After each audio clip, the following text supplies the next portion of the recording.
सारात् सार ज्ञाने विभातु माता शारदा ध्याने रजतु माता शारदा सहने तिष्ठतु माता शारदा जननी शारदा प्रेमाधार विवेके नंदतु विवेकानंद कर्मणि भातु विवेकानंद वीर्ये दिव्यतु विवेकानंद विवेकानंद ज्ञान पारावार हृदये वसतु राम कृष्ण नयने लसतु राम कृष्ण श्रवणे धरतु राम कृष्ण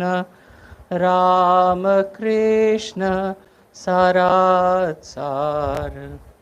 শ্রী শ্রী ঠাকুর শ্রী শ্রী মা স্বামীজি স্বামীজির সন্ন্যাসী এবং মহেন্দ্রাদি গৃহী ভক্ত সকলকে আমার প্রণাম জানাই।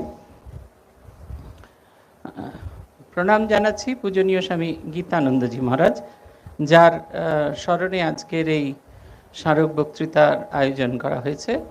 কৃতজ্ঞতা জানাচ্ছি পূজনীয় স্বামী সিদ্ধেশানন্দজি, যিনি আমাকে এই কাজের জন্য আহ্বান করেছেন, এবং আপনাদের সকলকে যারা ধৈর্য ধরে শুনবার জন্য এসেছেন। এই গান হচ্ছিল আজি সংখ্যে সংখ্যে মঙ্গল গাও জননী এসেছে দ্বারে।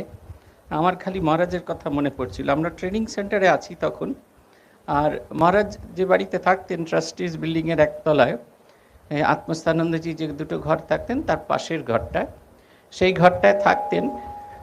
বড্ড ফিডব্যাক আসছে। কে মাইক্রোফোন ম্যান আছে? ঘুমিয়ে পড়েনি তো? তখন থেকে কোথায়? হ্যাঁ, তখন থেকে একটা ফিডব্যাক আসছে, ঘুমিয়ে পড়েছে নাকি? এটা হচ্ছে কথা। মহারাজ ওই একতলার 3 নম্বর ঘরটায় থাকতেন। আর আমাদের লাইব্রেরি হলে এই কালী কীর্তন অভ্যাস হতো পূজনীয় রমেশ মহারাজের নেতৃত্বে। মহারাজের ঘরের দরজা সবসময় বন্ধ থাকতো। আমরা জানতাম মহারাজ ভেতরে জব করছেন, কিন্তু আমরা লক্ষ্য করলাম একদিন একটু দেরি করে ট্রেনিং সেন্টার থেকে একটা কাজে আটকে গেছিলাম, একটু দেরি করে কীর্তনে আসছি আমরা, মানে অভ্যাসে আসছি। তখন দেখি মহারাজের দরজাটা খোলা, আলো আঁধারিতে দেখা যাচ্ছে মহারাজ ভেতরে বসে জব করছেন, আর আমাদের ওপরে যে গান হচ্ছে সেইটি শুনছেন। মহারাজ বিশেষ করে ভালোবাসতেন সন্ধ্যারতির পর মহারাজ দাঁড়িয়ে থাকতেন। শেষের দিকে তো মহারাজ মেঝেতে বসতে পারতেন না, তাই দাঁড়িয়ে দাঁড়িয়ে দীর্ঘ সময় ধরে স্তব স্তুতি গান এসব শুনতেন।